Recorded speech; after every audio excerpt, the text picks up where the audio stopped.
Hi friends, welcome to Dhanya's family vlog. അപ്പോൾ ഇപ്പോൾ ചക്കയുടെ സീസൺ ആണല്ലോ അല്ലേ? അപ്പോൾ ചക്കയുടെ സീസണൊക്കെ കഴിയുന്നതിന് മുമ്പും ചക്കക്കുരുവൊക്കെ ഒന്ന് ഔട്ട് ആവുന്നതിന് മുമ്പ് നമുക്ക് പെട്ടെന്ന് ഒരു അടിപൊളി റെസിപ്പി തയ്യാറാക്കാം.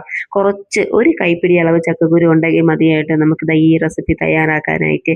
അപ്പോൾ മസ്റ്റായിട്ടും വീഡിയോ ഫുള്ളായിട്ടൊന്ന് കണ്ടതിന് ശേഷം തയ്യാറാക്കി നോക്കണം. ഫീഡ്ബാക്ക് കമൻസ് ആയിട്ട് അറിയിക്കാൻ മറക്കരുത്. ഇഷ്ടപ്പെട്ടാൽ ഫ്രണ്ട്സിനൊക്കെ ഷെയർ ചെയ്ത് കൊടുക്കാനും മറക്കരുത്. അപ്പോൾ നമ്മളിത് ആ റെസിപ്പി തയ്യാറാക്കാനായിട്ട് ഞാൻ ഇവിടെ ഒരു പാൻ വെച്ചിട്ടുണ്ട്. അതിലേക്ക് ഒരു 2 ടേബിൾ സ്പൂൺ എണ്ണ ഒഴിച്ചു കൊടുക്കാം. എണ്ണ ഒന്ന് ചൂടായി വരുന്ന സമയത്ത് അതിലേക്ക് നമുക്ക് 1 ടീസ്പൂൺ കടുക് ഇട്ട് കൊടുക്കാം. കടുക് ഒന്ന് പൊട്ടി തുടങ്ങുമ്പോഴത്തേക്ക് നമുക്ക് ഒരു 1/4 ടീസ്പൂൺ ഉലുവയും കൂടെ ഇട്ട് കൊടുക്കാം കേട്ടോ. അപ്പോൾ ഇതെല്ലാം നല്ലോണം ഒന്ന് പൊട്ടിയതിന് ശേഷം ഒരു വറ്റൽമുളക് 2ആയിട്ട് കീറിയത് ഇട്ട് കൊടുക്കാം. അതിനോടൊപ്പം തന്നെ കുറച്ച് കറിവേപ്പിലയും കൂടെ ഇട്ട് കൊടുക്കാമേ. നല്ലൊരു അടിപൊളി റെസിപ്പിയാണ് കേട്ടോ. നമുക്ക് ഒരു സവാളയും ചക്കക്കുരു ഉണ്ടെങ്കിൽ അടിപൊളിയായിട്ട് ഈ റെസിപ്പി തയ്യാറാക്കാം.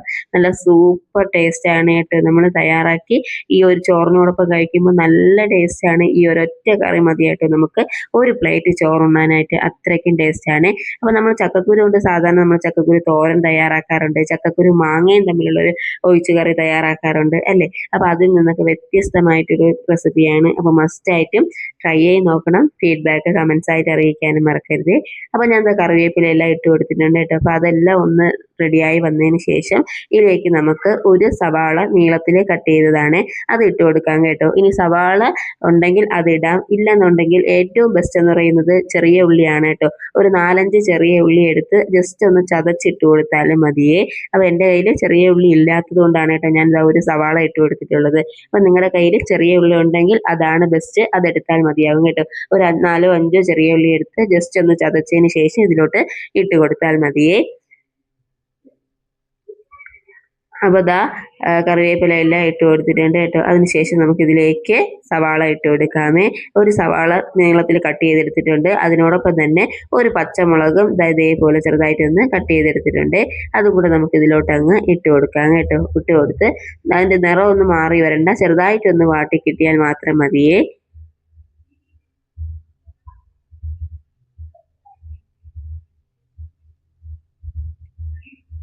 ഇനി ഇതിലേക്ക് നമുക്ക് 1 ടീസ്പൂണ് ഇഞ്ചി വെളുത്തുള്ളിയും അതിനോടൊപ്പം തന്നെ ഒരു 1/2 ടീസ്പൂണ് കുരുമുളകും കൂടെയാണ് കേട്ടോ. അതെല്ലാം കൂടെ നല്ലോണം ഒന്ന് ചതച്ചെടുത്തതാണ്.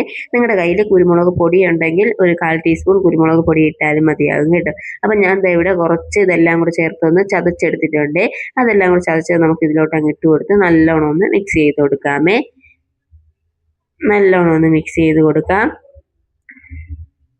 അതിൻ്റെ ആ ഒരു പച്ച ചുവയൊക്കെ ഒന്ന് മാറിയതിന് ശേഷം ഇതിലേക്ക് നമുക്ക് പൊടികൾ ആഡ് ചെയ്ത് കൊടുക്കാം കേട്ടോ.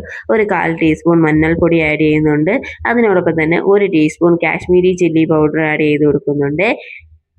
അതിനോടൊപ്പം ഒരു 1/2 ടീസ്പൂൺ മുതൽ 1/4 ടീസ്പൂൺ വരെ മല്ലിപ്പൊടിയും കൂടെ ആഡ് ചെയ്ത് കൊടുക്കാം കേട്ടോ. അതെല്ലാം കൂടെ ആഡ് ചെയ്തതിന് ശേഷം നമുക്ക് നല്ലോണം ഒന്ന് മിക്സ് ചെയ്ത് കൊടുക്കാമേ. ആ പൊടികളുടെയൊക്കെ ഒരു പച്ച ചുവയൊക്കെ ഒന്ന് മാറുന്നത് വരെ എല്ലാം കൂടെ നന്നായിട്ടൊന്ന് മിക്സ് ചെയ്ത് കൊടുക്കാം. അപ്പോൾ പൊടികളുടെയൊക്കെ ഒരു പച്ച ചുവയൊക്കെ ഒന്ന് മാറുന്നത് വരെ മിക്സ് ചെയ്ത് കൊടുക്കാമേ. അപ്പോൾ എല്ലാം കൂടെ നന്നായിട്ടൊന്ന് മിക്സ് ചെയ്യാം.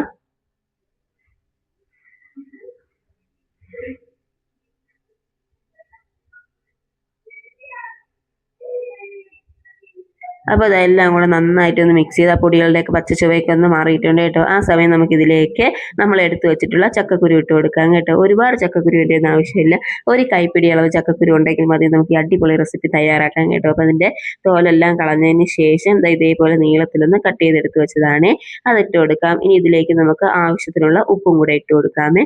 ഉപ്പും കൂടെ ഇട്ട് എല്ലാം കൂടെ നന്നായിട്ടൊന്ന് മിക്സ് ചെയ്ത് കൊടുക്കാം.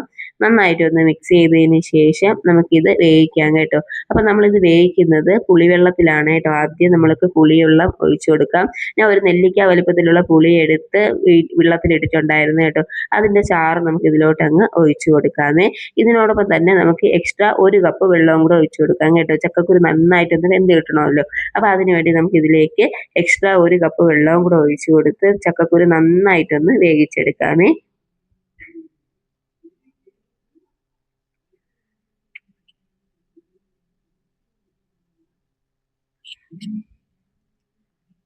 അപ്പോൾ 1 കപ്പ് വെള്ളവും കൂടെ ഒഴിച്ചിട്ടുണ്ട് കേട്ടോ. വെള്ളവും കൂടെ ഒഴിച്ച് നന്നായിട്ടൊന്ന് മിക്സ് ചെയ്ത് കൊടുക്കാം.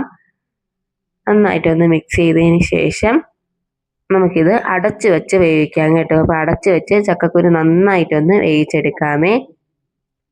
ചക്കക്കുരു നന്നായിട്ടൊന്ന് വെന്തതിന് ശേഷം നമുക്കതൊന്ന് ഉടച്ചെടുക്കണം കേട്ടോ. അപ്പോൾ ആ ഒരു പരുവത്തിൽ ചക്കക്കുരു ഒന്ന് വേവിച്ചെടുക്കാം.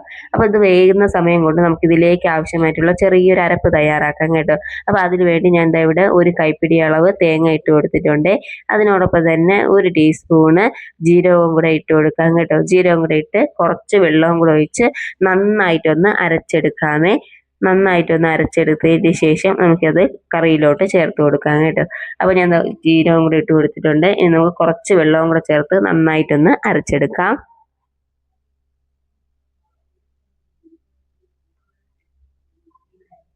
അരച്ചെടുത്ത് കൊണ്ടുവരാമേ.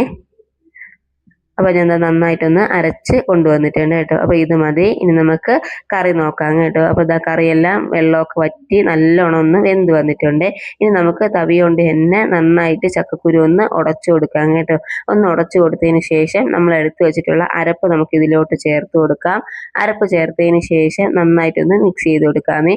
ഇനി മിക്സിയുടെ ജാറിലേക്ക് ഒരു ഗ്ലാസ് വെള്ളവും കൂടെ ഒഴിച്ച് അതൊന്ന് കഴുകിയതിന് ശേഷം അതുകൂടെ നമുക്ക് ഇതിലോട്ട് അങ്ങ് ഒഴിച്ചു കൊടുക്കാം കേട്ടോ. ഒഴിച്ചു കൊടുത്ത് എല്ലാം കൂടെ നന്നായിട്ടൊന്ന് മിക്സ് ചെയ്ത് കൊടുക്കാമേ.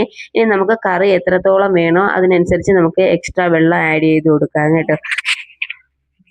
അപ്പോൾ ഇതിലേക്ക് നമുക്ക് എക്സ്ട്രാ വെള്ളം വേണമെങ്കിൽ നമുക്ക് ആഡ് ചെയ്ത് കൊടുത്ത് നല്ലോണം ഇതൊന്ന് തിളപ്പിച്ചെടുക്കാം കേട്ടോ. അപ്പം ഇത് തിളച്ചതിന് ശേഷം ഉപ്പ് നോക്കിയിട്ട് ആവശ്യമെങ്കിൽ ഉപ്പ് ആഡ് ചെയ്ത് കൊടുക്കാമേ. അപ്പോൾ ഒരു കൈപ്പിടി അളവ് ചക്കക്കുരു ഉണ്ടെങ്കിൽ നമുക്കിത് ഇതേപോലെ ഒരു അടിപൊളി റെസിപ്പി തയ്യാറാക്കാം കേട്ടോ. നല്ല ടേസ്റ്റാണ്. മസ്റ്റായിട്ടും ട്രൈ ചെയ്ത് നോക്കണം. നമുക്ക് ഈ ഒരു കറി മതി കേട്ടോ നമുക്ക് ചോറുണ്ണാനായിട്ട്. അത്രയ്ക്കും ടേസ്റ്റാണ്. ഇത് തയ്യാറാക്കുമ്പോൾ തന്നെ നല്ല മണമാണ് കേട്ടോ വീട് മൊത്തം. അപ്പം മസ്റ്റായിട്ടും ട്രൈ ചെയ്ത് നോക്കണേ.